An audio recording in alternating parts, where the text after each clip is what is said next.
주님께서 여러분과 함께 마테오가 전한 거룩한 복음입니다. 주님 영광 받으소서. 다윗의 자손이시며 아브라함의 자손이신 예수 그리스도의 족보. 아브라함은 이삭을 낳고 이삭은 야곱을 낳았으며 야곱은 유다와 그 형제들을 낳았다. 유다는 타마르에게서 페레츠와 제라를 낳고 페레츠는 헤츠론을 낳았으며 헤츠론은 람을 낳았다. 람은 아미나답을 낳고 아미나답은 나흐손을 낳았으며 나흐손은 살몬을 낳았다. 살몬은 라합에게서 보아즈를 낳고 보아즈는 루색에서 오벳을 낳았다. 오벳은 이사이를 낳고 이사이는 다윗 임금을 낳았다. 다윗은 우리야의 아내에게서 솔로몬을 낳고 솔로몬은 르하브람을 낳았으며 르하브암은 아비야를 낳고 아비야는 아삽을 낳았다.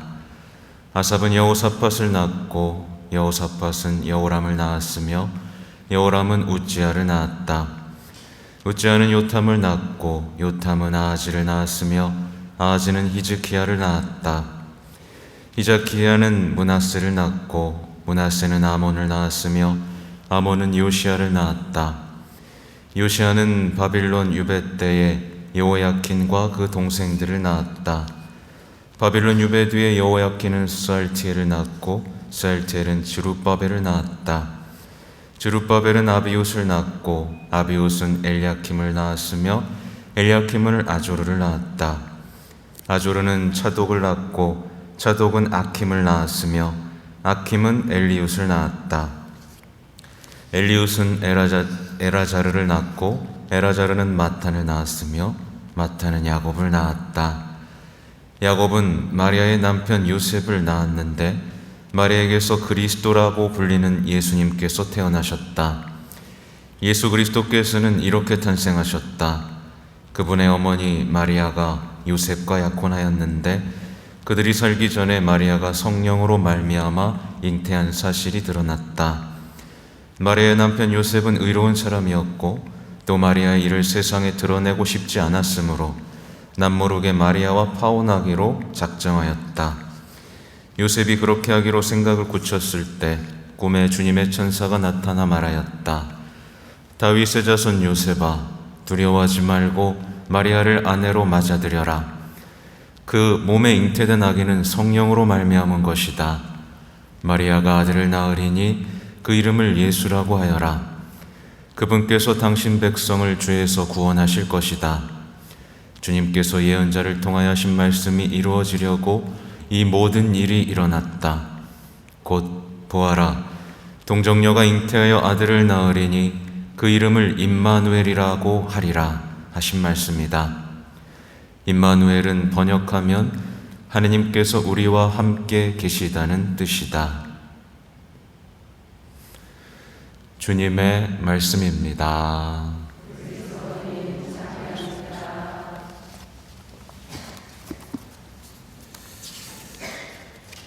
자비로이 교회를 이끌어 주신 주님, 기억하며 감사하게 하소서. 네, 복음이 좀 길었죠? 읽는데 뭔가 약간 고조되는 느낌이 있습니다. 이 모든 일이 구원을 위해서 일어났다. 차근차근 구원이 쌓아가는 그 시간의 흐름을 돌아볼 때 얼마나 하나님께서 기다리시다가 우리 성모님을 세상에 내놓으셨는가, 이것을 묵상하게 되죠. 오늘 입당송을 보면 복되신 동정 마리아의 탄생을 기뻐하며 경축하세, 정의의 태양 그리스도 우리 하느님이 그분을 낳으셨네 라고 외치고 있습니다. 그래서 만약에 오늘 기분 어떠세요? 오늘 이렇게 기쁜 날에 왠지 뭔가 우울하고 이 탄생일을 시시하게 여기고 있다면 그런 사람은 그리스도인으로서 뭘까요? 실격, 탈락입니다. 탈락. 기뻐하셔야 돼요. 마땅히 어머니의 생신을 기뻐해야 됩니다. 요셉 성인도 좀 기억하고 싶어요. 우리 요셉 성인은 얼마나 기쁘셨을까요? 그 공생활 중에 매년 성모님의 생일을 축하했던 성가정의 모습도 묵상해 볼 수 있습니다. 오늘 독서 기도를 보면 그런 내용이 나와요. 이 성모님의 탄생은 기쁨의 서곡이라고. 그러니까 예수님의 탄생이 정말 기쁨, 구원이 본격적으로 시작됐잖아요. 그죠? 온 세상을 완전히 바꿔버리는 구원의 시작이었다면, 뭐랄까요? 이 성모님의 탄생은 어떤 구원이라는 위대한 선물을 받기 전 구원의 서곡이다. 예. 그래서 모친의 탄생으로 이 서곡이 빠밤 하고 시작되고, 그분의 신성과 인성이 결합될 때 성모님 안에서 그때 종료된다. 그래서 이 성모님께서 마리아가 이렇게 자라나는 모습을 상상해 보십시오. 이 자라나면서 하느님의 어머니가 될 준비를 해주시는 그 하느님의 손길도 묵상해 볼 필요가 있습니다. 그와 같은 손길이 여러분에게도 미치고 있다라고 생각하면 좋겠죠. 하여튼 오늘 또 영성체 후 기도를 보면 이따가 할 건데요, 이런 얘기가 있어요. 주님, 이 거룩한 신비로 교회의 힘을 길러주셨으니 저희가 온 세상의 희망이시며 구원의 서광이신 동정 마리아 탄생일을 맞이하여 더욱 기뻐하게 하소서 라는 말씀이 나옵니다. 그러니까 이 신비를 묵상하면 묵상할수록 교회에는 힘이 생긴다는 얘기입니다. 교회가 지금 힘이 없죠. 오늘날에. 왜 없어요? 성모님에 대한 신심이 점점 약해지고 있기 때문에 그렇습니다. 하나님께서 성모님 통해서 세상에 오셨죠. 그죠? 결국 세상은 성모님을 통해서 하나님을 향해 올라갈 겁니다. 근데 이 성모님을 자꾸만 잊어버리고 성모님에 대한 신심을 그냥 기계적으로, 그렇죠? 그냥 의무적으로 거짓 신심으로 섬기고 있으니 교회의 힘도 약해지고 각 단체도 힘이 약해지는 겁니다. 성모 신심 단체들조차 그 힘을 발휘하지 못하고 있어요. 그렇죠? 성모 신심이 약해지고 있어서입니다. 분명해요. 저는 확신을 가지고 있습니다. 교회가 성모님의 티 없으신 성모 신심을 살아내고 전파하면 그것으로 주님께서 하셨던 계획들이 이루어질 겁니다. 이건 제 얘기가 아니라 성모님께서 약속하신 겁니다. 뭐라고 약속하셨어요? 신앙의 진리가 보존될 것이다. 신앙의 진리 아시잖아요. 그렇죠? 근데 진리를 다 거부하고 있죠. 그냥 다 자기가 맞춰가지고 조합해가지고, 그죠? 진리가 아닌 것들로 살아갑니다. 그죠? 신앙의 진리가 보존될 것이고 우리가 기도하면 기도할수록 죄인은 회개할 것이고 세상에 평화가 온다고 약속하셨고 전 세계를 휩쓴 오류가 사라질 것이라고 또 약속하셨죠. 그리고 우리의 기도가 진정으로 이루어진다면 믿지 않는 이들조차 믿음의 은총을 받을 것이다. 그리고 우리는 어떻게 될까요? 하느님을 사랑하게 될 겁니다. 이보다 확실한 길은 없습니다. 너무 쉬워서 안 하는 걸까요? 저는 이 성모 신심을 생각할 때 나아만 장수가 생각이 납니다. 물에 들어가서 씻으라 그랬잖아요. 그죠? 근데 너무 쉬워서 안 하죠. 그러니까 너무 쉬워서 그냥 에휴 뭐 저거 한다고 뭐 교회가 변하겠어? 내가 하나님을 사랑하게 되겠어? 그렇다고 내 가족이 바뀌겠어? 세상에 평화가 오겠어? 그냥 이렇게 지나쳐 버리는 것 같아요. 저는 제가 진짜 신앙생활이 짧습니다. 저는 고등학교 2학년 때야 세례를 받고 이제 신부된 지 이제 5년 차 신부인 거예요. 채 5년이 안 된 거죠. 근데 신학생 때부터 정말 부단히 성화되고 싶었어요. 성화되고 싶었습니다. 근데 아무리 해도 안 되는 거예요. 아무리 해도 안 되는 겁니다. 근데 성모님을 만나고 나서 뭔가 빛을 봤습니다. 이것이 이렇게 가려져 있다는 사실에 저는 깜짝 놀랐습니다. 예, 신학교에서 수십 년이래. 몇 년 공부하면서 이렇게 좋은 걸 내가 몰랐다니. 이렇게 좋은 걸 눈앞에 보고도 별거 아니고만 이렇게 지나쳤다니. 굉장히 후회롭습니다. 아무튼 우리가 뒤엎으신 성심의 승리를 믿는다면 우리는 평화 속에서 우리가 그토록 바라는 그 평화, 내면의 평화, 세상의 평화, 이 평화 속에서 우리는 희망으로 구원될 겁니다. 우리 희망 자꾸 잃어버리잖아요, 그죠? 성모님은 희망의 어머니시고 구원의 서광이십니다. 이 어머니를 잘 알아야겠죠. 오늘 복음을 보면 족보가 쫙 나오다가 야곱은 마리아의 남편 요셉을 낳았는데 마리아에게서 그리스도라고 불리는 예수님께서 태어나셨다. 그리고 어머니를 언급합니다. 이 성모님의 탄생, 이미 말씀을 드렸지만 성모님의 탄생으로 모든 것이 시작된 겁니다. 예수님을 통해서 모든 것이 달라졌다면 성모님을 통해 모든 것이 시작됐습니다. 그것을 강조하고 있잖아요, 그죠? 네, 우리는 다시 한번 기억해야 됩니다. 보면 이제 여러분에게 이제 묻고 싶은 거예요. 여러분들 어디에 희망을 거세요? 내 가족, 나라, 어디에 희망을 거세요? 보통 보면 많은 분들이 요즘엔 정치인들한테 희망을 겁니다.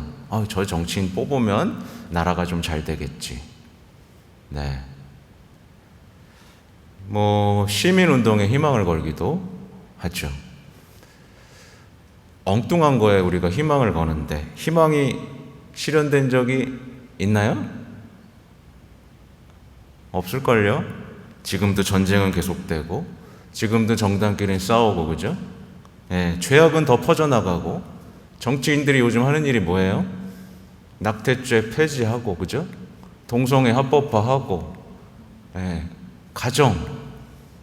가족을 해체하고 있잖아요, 그죠? 죄악을 선두에 서서 하고 있습니다. 우리는 사람에게 기대해서는 안 돼요. 성모님께서 약속하셨잖아요. 기도해라, 해주겠다, 그렇죠? 푸른 군대에 대한 얘기를 하는 겁니다. 파티마의 세계 사도직.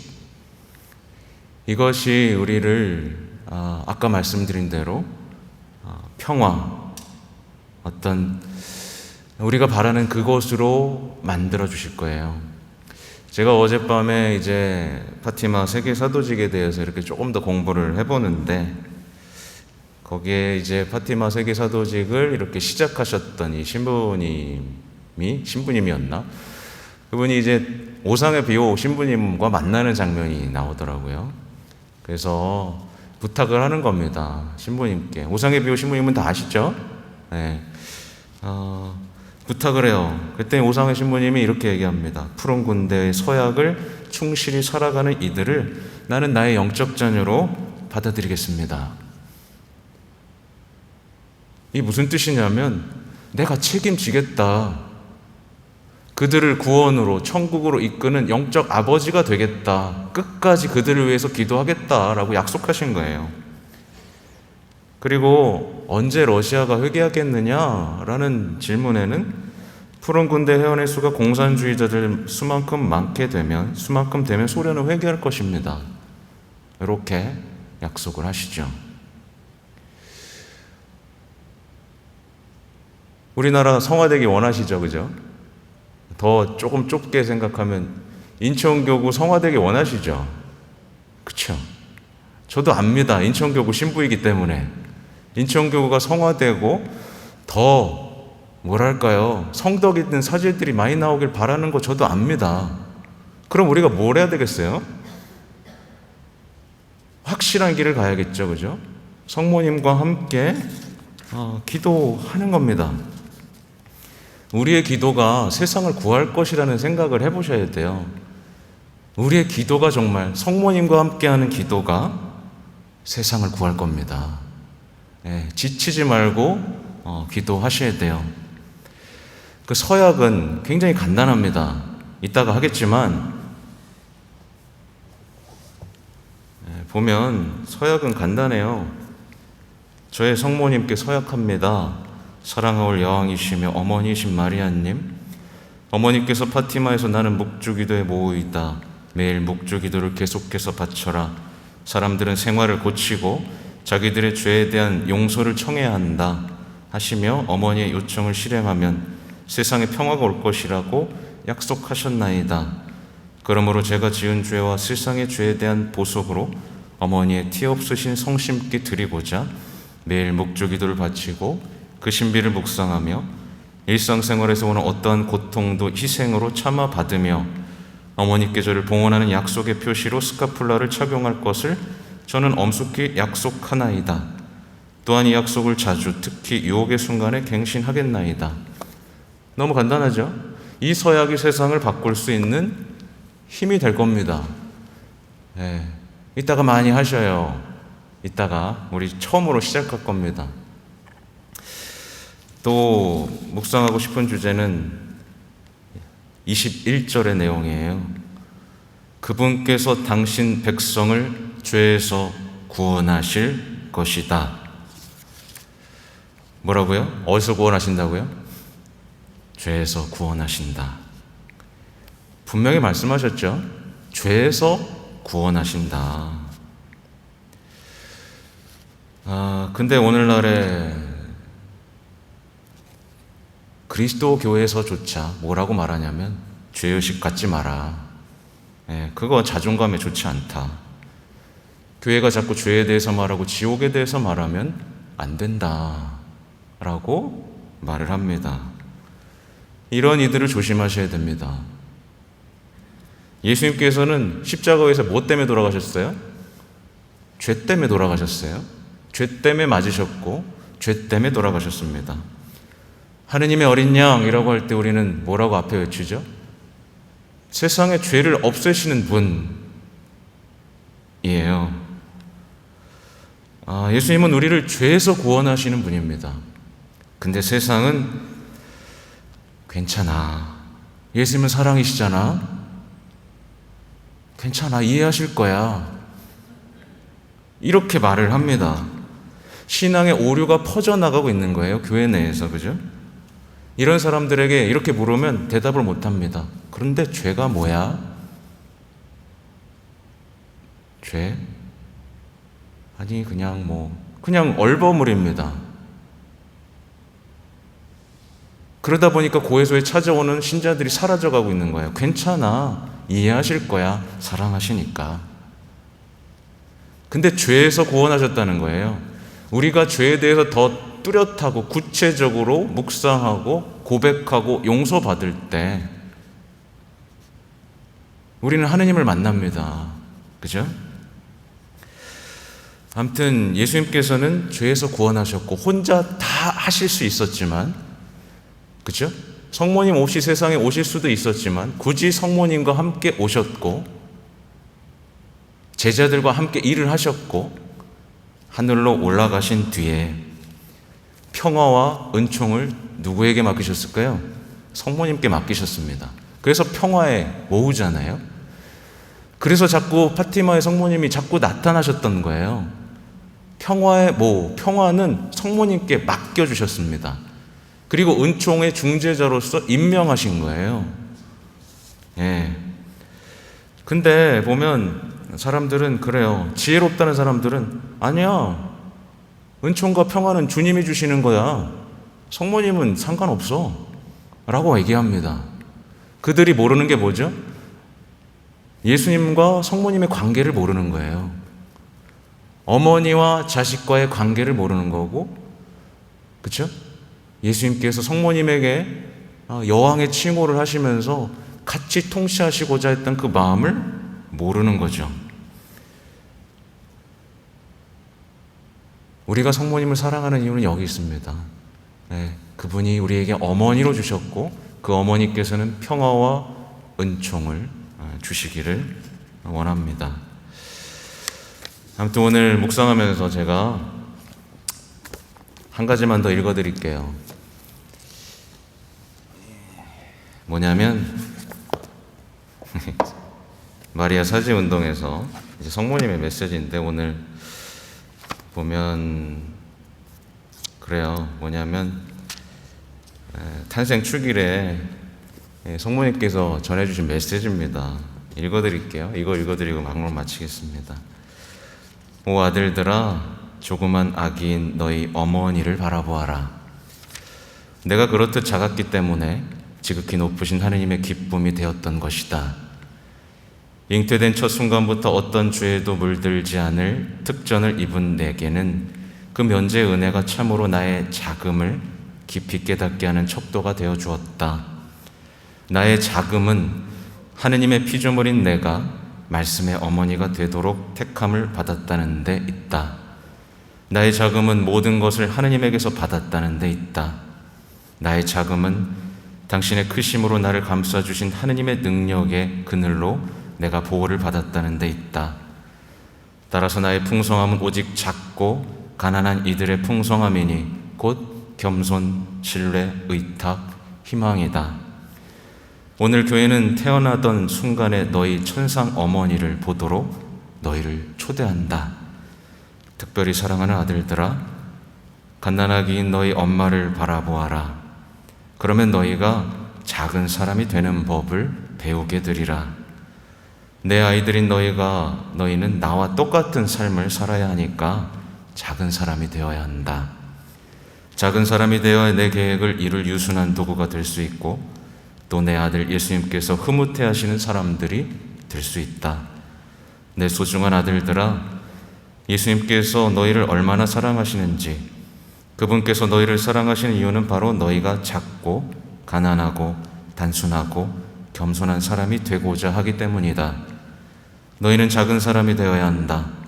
교만과 자부심으로 성공적으로 유혹하고 있는 사탄과 맞서기 위해서이다. 너희가 겸손 안에 머물면 사탄은 절대로 너희를 유혹할 수도 기만할 수도 없음을 깨닫지 못했느냐? 너희는 갈수록 작아져야 한다. 이 엄마가 너희를 온전히 원하기 때문이다. 너희를 먹여 기르고 옷을 입혀주며 팔에 안고 다니려는 것이다. 작은 사람이 되어야 하느님의 뜻에 항상 예라고 답할 수 있다. 나와 함께 예라고 말씀드려라. 그렇게 해야 하느님 뜻에 완전히 순종한 나의 예가 너희 안에서 언제나 재현된다. 끝으로 내 발꿈치를 이루기 위해 너희는 작아져야 한다. 사탄이 물려고 하다가 도리어 제 머리를 짓밟혀 부서질 내 겸손한 발꿈치 말이다. 그러므로 너희가 티 없는 내 성심의 가장 큰 승리를 예비하고자 한다면 갈수록 더 작은 사람이 되어야 하는 것이다. 아멘.